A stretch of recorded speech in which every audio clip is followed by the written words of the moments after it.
Hello भाई, नमस्ते सभी को। तो कैसे हैं आप सभी? आई होप आप सभी अच्छे होंगे, फैंटास्टिक होंगे। मैं हूं प्रवीण और आपका वेलकम करता हूं आपके अपने एग्जाम मैथ्स यूट्यूब चैनल पर। लास्ट वीडियो में मैंने आपको सर्ड्स के कुछ शॉर्टकट के बारे में बताया है। आज मैं आपको सर्ड्स का जो बेसिक का पार्ट है तो उसके बारे में मैं आपको सारी चीजें बड़ी डिटेल से बताने वाला हूं। उस पर जितने टाइप के क्वेश्चन बनते हैं और जितने क्वेश्चन आए हुए हैं तो मैं सारे आज यहां पर आपसे डिस्कस करने वाला हूं। तो आप कॉपी पेन उठा लीजिए और हेडिंग लगा लीजिए सर्ड्स के बारे में। सर्ड्स की हिंदी आप जानते हैं, सर्ड्स को हिंदी में कहते हैं करनी। मैं एक बार फिर से आपको यह बात बता देता हूं कि सर्ड्स होते क्या हैं। यदि nth रूट ऑफ ए यदि इरेशनल हो, इरेशनल होता है अप्रिमेय संख्या। क्या होता है? अप्रिमेय संख्या। यदि nth रूट ऑफ ए यदि अप्रिमेय है तो हम उसे एक सर्ड्स बोल सकते हैं। जैसे √2 क्या होता है जी? आप जानते हैं 1.414 से शुरुआत होती है और ये एक अप्रिमेय संख्या होती है। ये एक अप्रिमेय संख्या है तो इसलिए √2 क्या होता है? एक सर्ड्स होता है। √2 क्या है? सर्ड्स है। लेकिन जैसे ही बात आती है √4 पे, √4 क्या होता है जी? 2। लेकिन 2 तो एक रैशनल नंबर है। 2 तो एक रैशनल नंबर है। रैशनल नंबर होते हैं प्रीमेय संख्याएं। रैशनल नंबर होते हैं जी प्रीमेय संख्याएं। तो इसलिए √4 जो है वो सर्ड्स की कैटेगरी में नहीं आता है। ये बात आपको समझनी है। जान पा रहे हैं? तो फिर चलिए इसको हटा देते हैं और एक छोटी सी हेडिंग लगा लेते हैं सर्ड्स की टाइप। सर्ड्स कितने टाइप के होते हैं? सर्ड्स की टाइप्स ऑफ सर्ड्स। सर्ड्स कितने टाइप के होते हैं? सबसे पहला जो इसमें नाम आता है वो होता है सिंपल सर्ड्स। सिंपल सर्ड्स सबसे पहली टाइप। सर्ड्स की सबसे पहली टाइप का नाम है सिंपल सर्ड्स, हिंदी में साधारण करनी।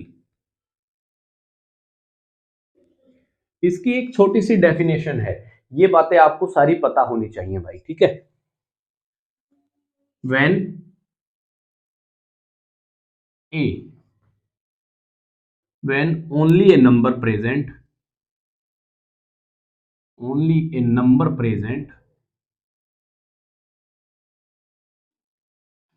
in root symbol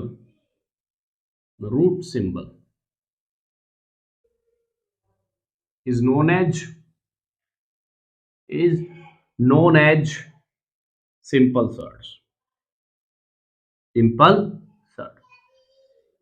इसका इतना सा मतलब है, यदि रूट सिंबल के अंदर केवल एक संख्या है तो वो सिंपल सर्ड होती है भाई, ठीक है? समझ। यदि रूट सिंबल के अंदर केवल एक संख्या है तो वो सिंपल सर्ड्स होती है। बात करते हैं जी प्योर सर्ड्स के बारे में। प्योर सर्ड्स क्या होती है? प्योर सर्ड्स क्या होती है तो मैं आपको बताता हूं। जो सर्ड्स इरेशनल होती है ना, when surds are is irrational, लिख लो irrational is known as pure surds. जब सर्ड्स इरेशनल हो जाए तो उसको बोलते हैं हम प्योर सर्ड्स। जैसे √2, √3, √11, √13, तो ये सारी की सारी क्या हैं? ये सभी के सभी प्योर सर्ड्स हैं। बात जान पाएंगे? फिर इसमें तीसरा जो नाम आता है वो होता है सिमिलर सर्ड्स का।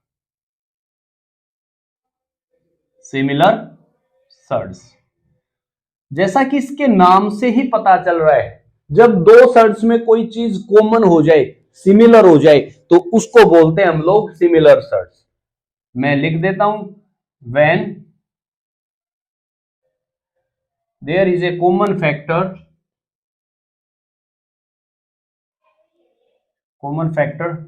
in two surds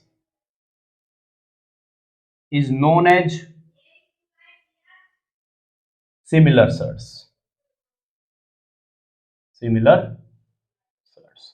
यदि दो सर्ड्स में कोई चीज कॉमन हो जाती है ना तो उसको बोलते हैं हम लोग सिमिलर सर्ड्स।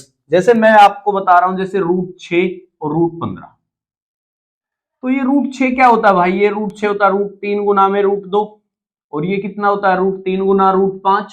इनमें एक चीज कॉमन है √3, ये रहा, तो √6 और √15 क्या हुए, सिमिलर सर्ड्स हो गए। बात जान पा रहे हैं? अच्छा लग रहा है ना ये बातें जानकर? तो आगे बढ़ते हैं,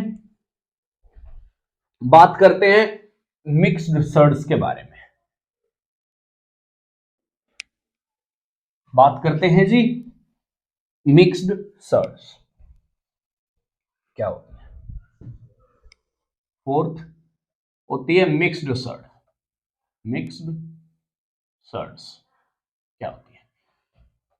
it is a surd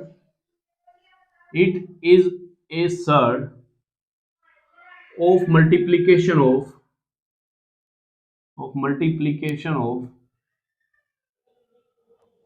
of a rational number and a irrational number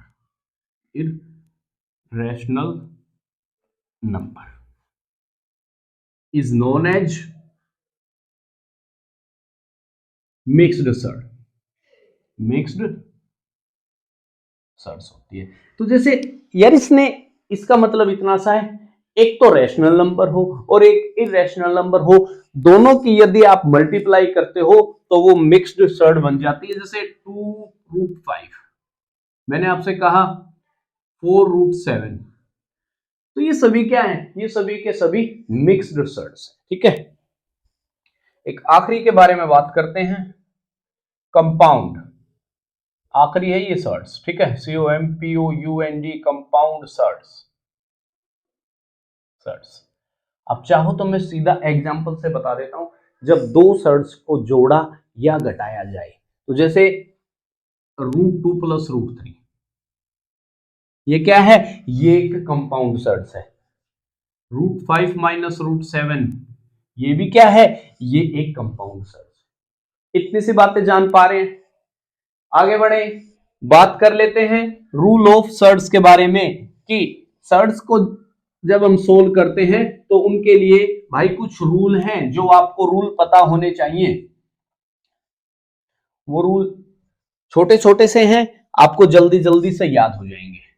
सबसे पहला रूल तो यही है, यदि a × b है तो आप इसको क्या लिख सकते हो, √a × √b लिख सकते हो। इसका मतलब ये है कि जैसे √15 हुआ तो आप इसको √3 मल्टीप्लाई में √5 पे लिख सकते हो। ठीक है, √15 है तो आप उसको √3 मल्टीप्लाई √5 भी लिख सकते हो। ये सबसे पहला रूल है। फिर दूसरा रूल ये कहता है √a बाय में √b है ना, तो आप ये स्क्वायर रूट सारे पर लगा सकते हो, a/b हो जाएगा। इसका मतलब इतना सा है, √3 बाय में √5 है ना, तो आप इसको √3/5 भी लिख सकते हो। ये बात आपको पता होनी चाहिए। ठीक है, थर्ड जो रूल है, थर्ड रूल ये कहता है यदि a/b में √b है, यदि a/b में √b है तो फिर हमें क्या करना होता है, तो इसी √b से ऊपर नीचे आपको मल्टीप्लाई करना है। मल्टीप्लाई √b मल्टीप्लाई में, आप जानते हैं क्या बन जाएगा, a × √b बाय में √b का स्क्वायर हो जाएगा, स्क्वायर से स्क्वायर रूट जी कैंसिल हो जाता है, b हो जाएगा, है ना। तो जैसे कभी कोई आपको बोल दे 2/√3 है, तो क्या हो जाएगा, 2/3 मल्टीप्लाई √3, ये हो जाएगा। इतनी सी बात आपको जाननी थी इनमें।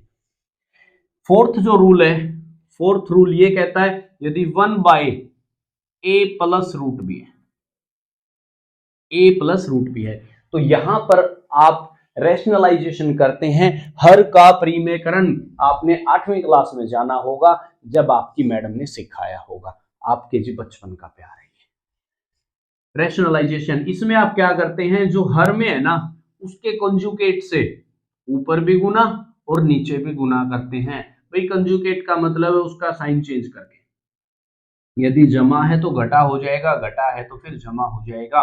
तो a माइनस रूट बी हो जाएगा, बाय में ए स्क्वायर माइनस बी हो जाएगा। आप जानते हैं ये ए स्क्वायर माइनस बी स्क्वायर का फॉर्मूला है। इतनी सी बात आपको आपने जी 8वीं क्लास में जानी होगी। ये तो शायद बात आपने जरूर जानी है भाई, ये तो सर्च के बारे में जो रैशनलाइजेशन जो होता है उसके बारे में ये तो बात आपने जरूर जानी है ना। तो आगे बढ़े, तो आगे बढ़ते हैं। मैं एक और रूल के बारे में आपको अभी के अभी ही बता देता हूं, वो इतना सा है, रूल नंबर 5 है, और उसके बाद फिर हम डायरेक्ट चलेंगे सवालों पे। रूल नंबर 5 ये कहता है, यदि a मल्टीप्लाई रूट बी जमा सी मल्टीप्लाई रूट बी है ना, तो आप उसको क्या लिख सकते हैं, रूट बी को आप बाहर निकाल सकते हो, a जमा घटा सी हो सकता है। ये रूल नंबर 5 है, ये रूल नंबर 5 है, बस इतना ही है।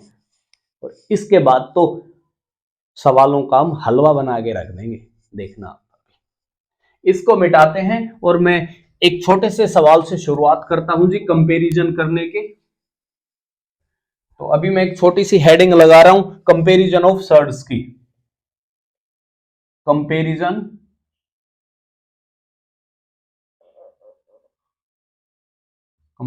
ऑफ सर्ड्स कि जब दो सर्ड्स को हम कंपैरिजन कैसे करें।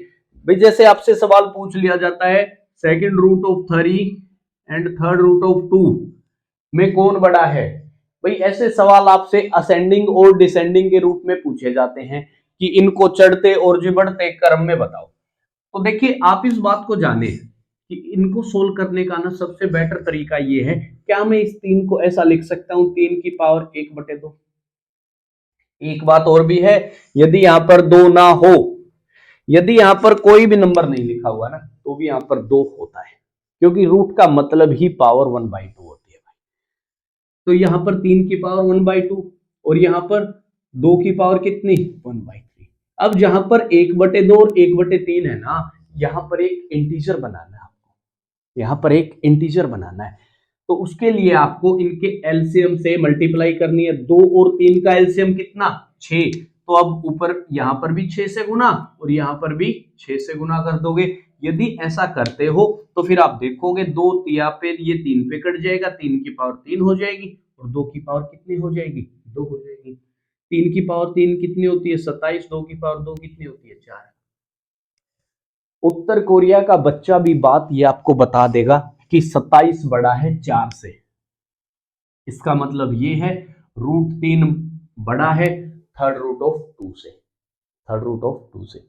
ये साइन है, ये साइन, ये आदमी जिसकी तरफ बाहें करके खड़ा हो ना शाहरुख खान की तरह ऐसे, वही चीज बड़ी होती है। ये आदमी जिसकी तरफ ऐसे बाहें करके खड़ा है ना, वही चीज हमेशा बड़ी होती है ना। आगे बढ़े, आगे बढ़ते हैं, लेते हैं एक 2013 का एक सवाल जो आपसे पेपर में डायरेक्ट पूछा गया है। वो सवाल इतना सा है मेरे भाई, √2 third root of fourth root of fifth और 6th रूट ऑफ 3 को डिसेंडिंग ऑर्डर में लिखिए, को डिसेंडिंग ऑर्डर में लिखो। ये क्या होता है जी, ये होता है घटता क्रम, घटता क्रम। डिसेंडिंग ऑर्डर का मतलब होता है घटता क्रम। यदि असेंडिंग होता तो क्या हो जाता फिर चढ़ता क्रम। भाई घटते क्रम का मतलब है कि पहले सबसे बड़ा लिखा जाएगा, फिर सबसे छोटा लिखा जाएगा, फिर उसके बाद उससे छोटा लिखा जाएगा, है ना। तो इनको भी सोल्व करते हैं। जैसे ये क्या है 2 की पावर 1/2 है,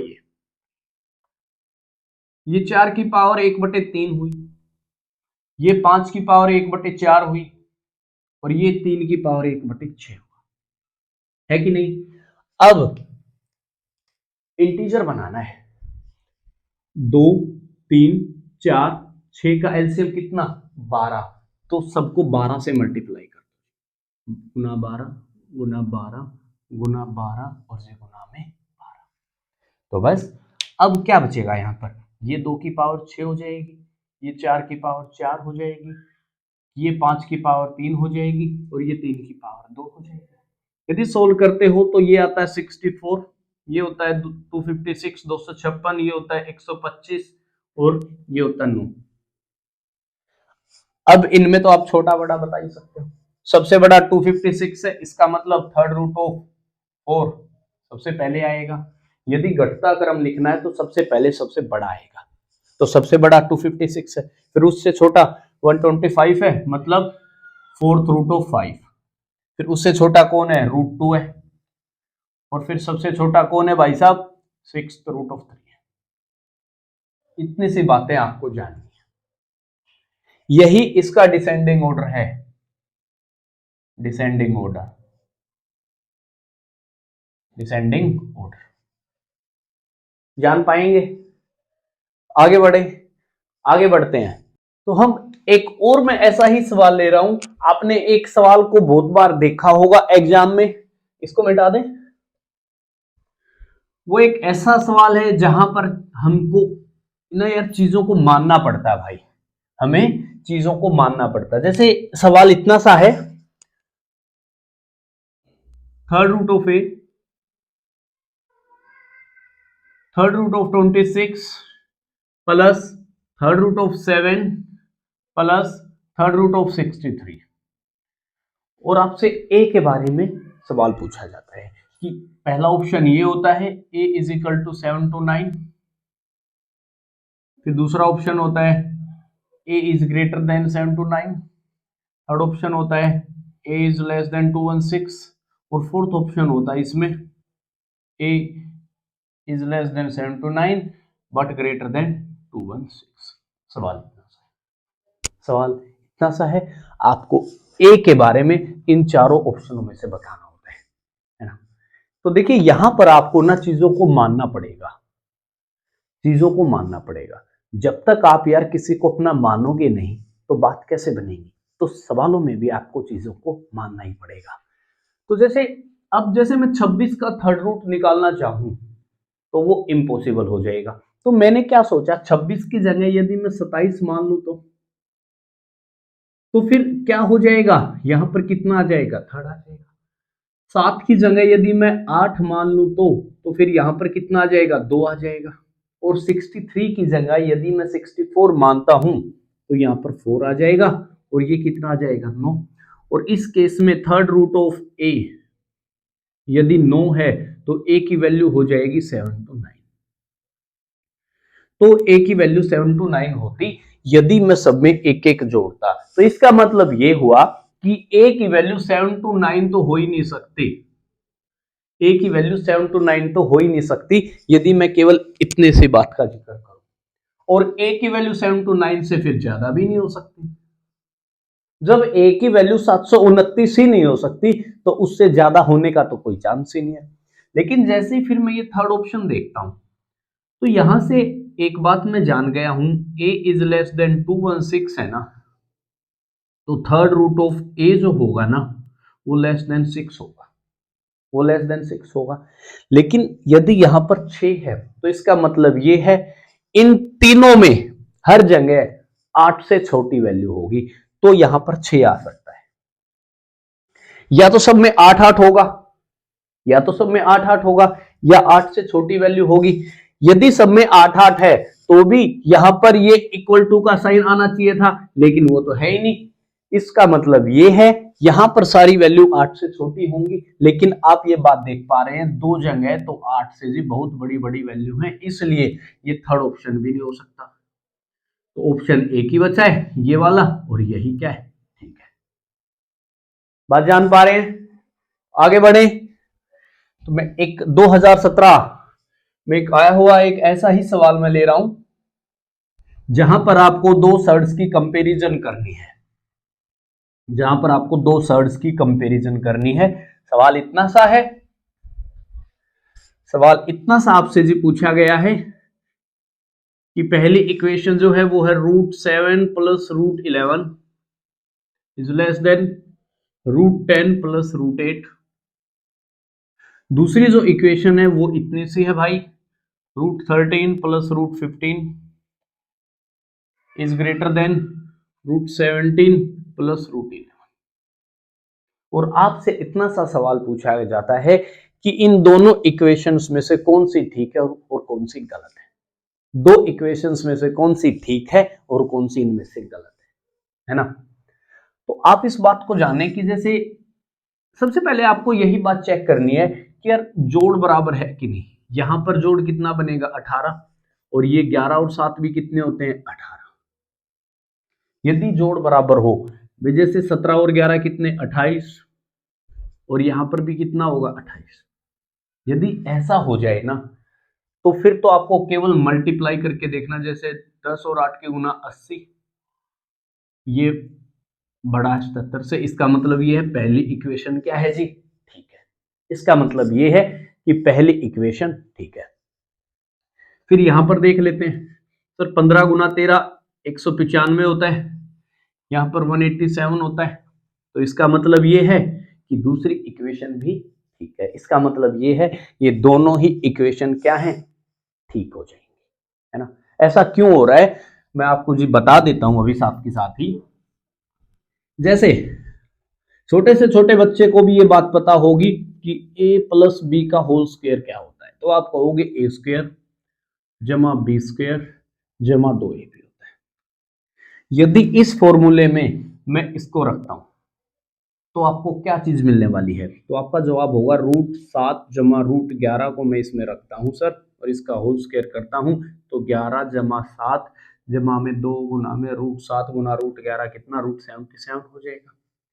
यदि इसी फॉर्मूले में मैं इसको रखता हूं तो क्या होता है 10 प्लस 8 प्लस 2 गुना में 8 गुना 10 कितना 80। अब ये चीज यहां पर भी 18 ही है और यहां पर भी 18 है, तो इसकी वजह से छोटा बड़ा तो नहीं हो सकता। तो छोटा बड़ा होने के लिए हमें इनको कंपेयर करना है। ये 2 गुना √77 है, ये 2 गुना में √80 है, तो यही चीज बड़ी है, तो इसलिए यही चीज बड़ी हो जाएगी। इतना सा कंपैरिजन आपको ऐसे सवालों में करना होता है। तो आगे बढ़े, मैं एक आखिरी सवाल ले रहा हूं इसी बात पर, जहां पर दो सर्ड्स की कंपैरिजन करके आपको ए और बी की वैल्यू निकालनी होती है भाई। सवाल आखिरी है बिल्कुल, ये लो।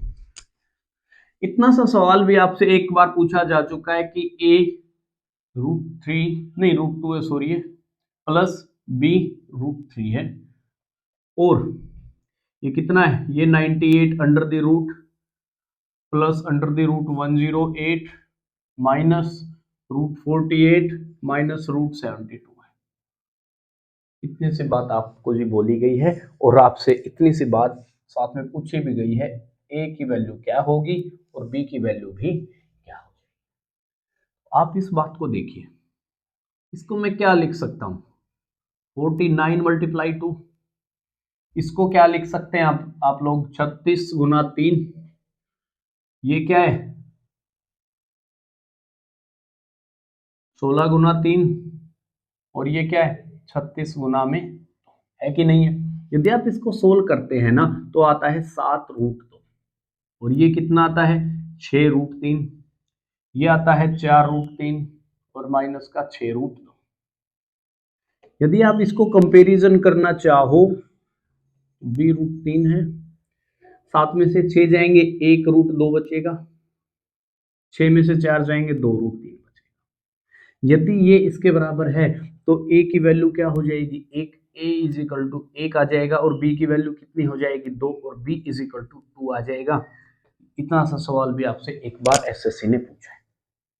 जान पा रहे हैं, अच्छा लग रहा है ना ये बातें जानकर। शायद इतनी बातें आप सर्ड्स के बारे में नहीं जानते थे। तो फिर चलिए मिलते हैं अपनी अगली वीडियो में, जब तक के लिए अपना ख्याल रखें दोस्तों।